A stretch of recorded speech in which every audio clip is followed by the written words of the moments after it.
Assalamualaikum warahmatullahi wabarakatuh. Kami dari kelompok 5 yang beranggotakan Aca Puja Anggraini, Gracia Eka Yunita, Siti Lisa Fitriani, Srino Fitri akan mempresentasikan tugas auditing kami dengan kasus suap auditor dan Kemendes 2016.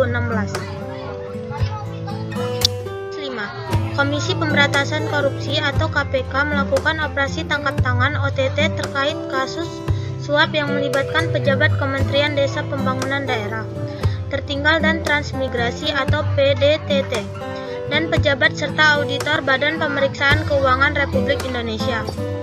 Kasus dengan suap yang ditangani KPK tersebut terkait pemberian opini wajar tanpa pengecualian atau WTP oleh BPK Republik Indonesia terhadap keuangan Kemendes PDTT pada tahun anggaran 2016. Kronologi kasus. Kasus suap ini berawal dari penyelidikan KPK terkait laporan masyarakat atas dugaan terjadinya tindakan pidana korupsi. Pada sekitar Maret 2017, KPK memeriksa laporan keuangan Kemendes PDTT tahun anggaran 2016. Kemudian melakukan OTT di kantor BPK Republik Indonesia di Jalan Jenderal Gatot Subroto, Jakarta pada 26 Mei 2017. KPK sempat mengamankan 6 orang yakni pejabat eselon 1 BPK Rohmadi Septogiri, auditor BPK Ali Sadli, pejabat eselon 3 Kemendes PDTT Jarod Budi Prabowo atau JBP, sekretaris RS, sopir JPP, dan 1 orang satpam. KPK kemudian melakukan penggeledahan di sejumlah ruangan di kantor BPK.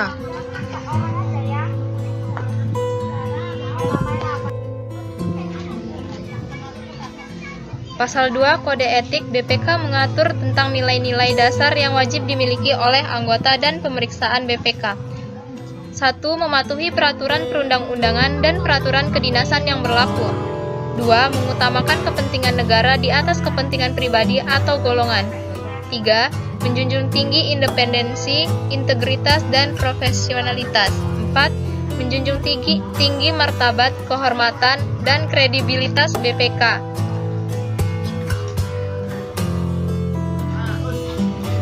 Pelanggaran yang dilakukan, melihat dari kasus tersebut, terlihat secara jelas bahwa auditor BPK telah melanggar nilai-nilai dasar yang seharusnya dimiliki sesuai dengan Pasal 2 Kode Etik BPK.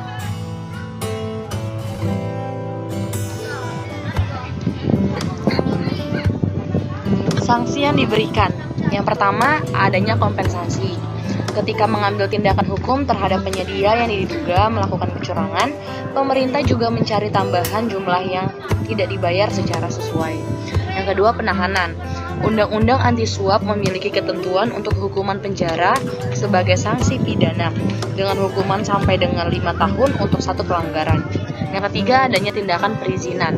Pihak berwenang federal secara rutin merujuk penyedia layanan yang dicurigai melakukan kecurangan, dan jika penyelidikan federal pada akhirnya tidak menimbulkan tuduhan tersebut cukup untuk membenarkan tindakan disipliner oleh Dewan Pemerintahan.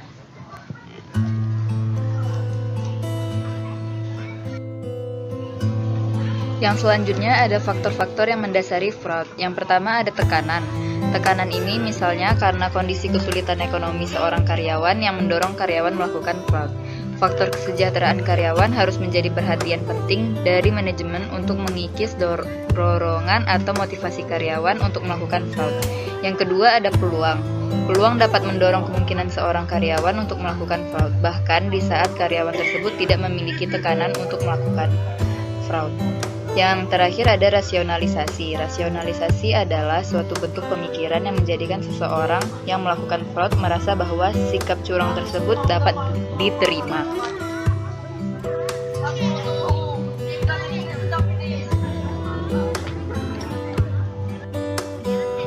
Sekian presentasi dari kami. Salah dan kurangnya mohon dimaafkan. Assalamualaikum warahmatullahi wabarakatuh.